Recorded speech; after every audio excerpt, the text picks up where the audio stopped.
Where is Halo Reach on Xbox One, and when is the next flight going to take place? Let's go ahead and talk about it.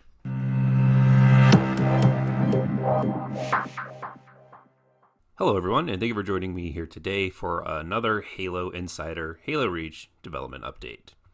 Now, over the last several months, they've done 2 flight tests for the PC when it comes to Halo Reach.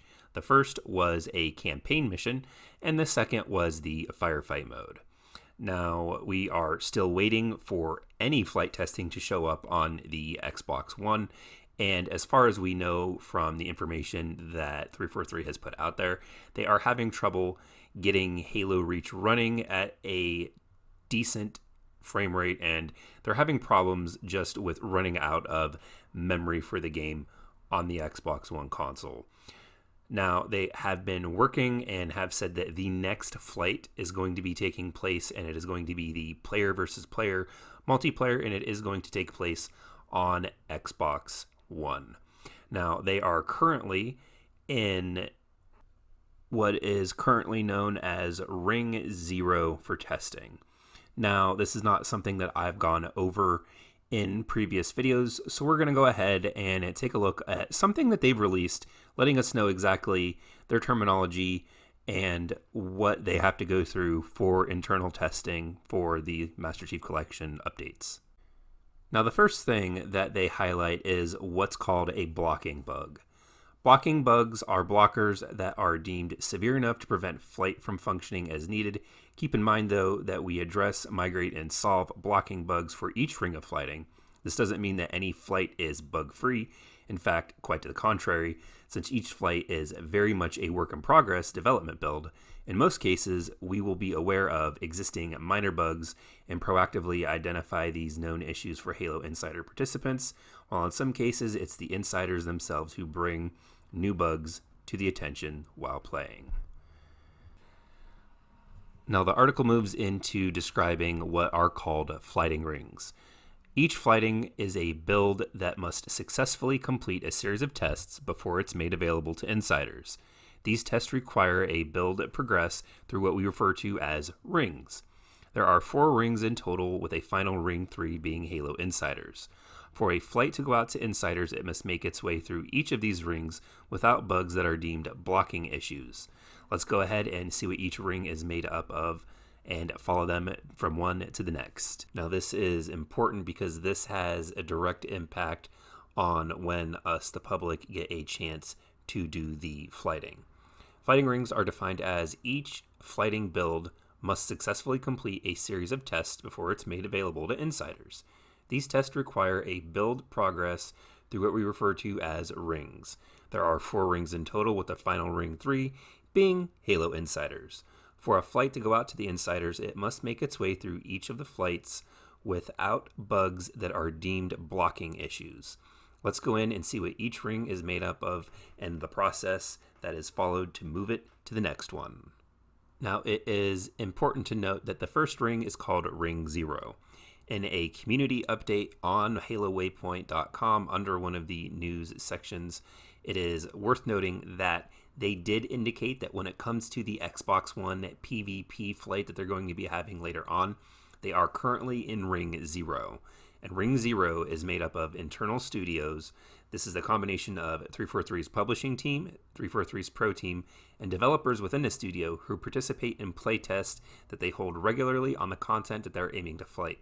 If serious bugs are found in Ring 0, it does not progress to the next ring and will not make it outside of the studio. The team goes back to the drawing board to address any serious issues that are identified. If no serious issues arise, however, they move it to Ring 1. And Ring 1 is made up of external partners that work closely with the studio, many of which have for quite some time, and this allows them to work with players who know Halo content and are spread around the globe, testing various pipelines and supporting services to ensure that the experience is fully functional. If any major issues arise here, it can cause a reset all the way back to Ring 0. If severe enough, it warrants a build to properly be vetted and tested again.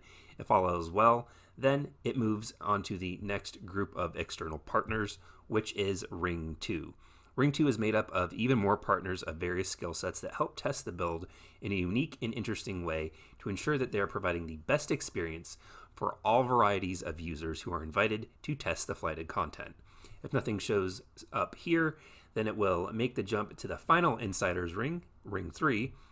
With all the previous rings, if any major issues are found here, it can cause a reset all the way back to Ring 0 if severe enough.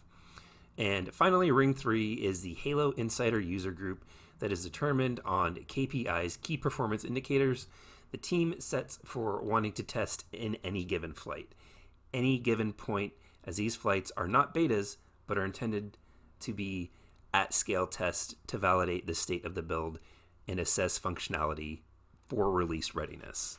Now, as of the recording of this video, there are no dates set in stone for the next Xbox flight.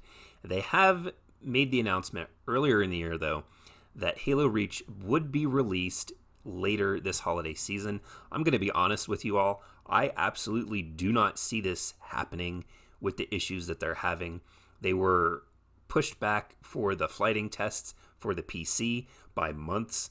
And now the simple fact that the Xbox test, the Xbox PvP version right now, is currently in Ring 1, unless they do some major crunch work really fast, which could result in less than stellar game performance. I don't see this game coming out this year. And at this point, at this time in the year, we've actually passed the 9-year anniversary. So if they wanted to have anything special for Halo Reach at that time, that moment's already passed. We're getting into release season with the holiday games. Gears of War has already come out. Call of Duty comes out soon. Pokemon comes out soon. There's a lot of very big game titles that are going to be coming out and vying for people's time. And if they're smart, they would launch this early in 2020 when the schedule is a little bit more open.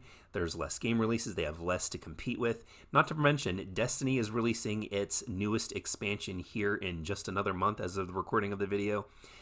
They need to just kind of get out of the way now. They've already, in my opinion, missed their launch window where they could have people playing at a steady pace before the new games came out. And now that we're already in that time, just pick a time later next year. But what do you guys think? Let me know in the comments section down below. I'm interested to know. Don't forget, in order to be part of the conversation and have your voice heard, hit that subscribe button. Leave a comment in the section down below. And until next time, everyone, I'll see all of you in the next video.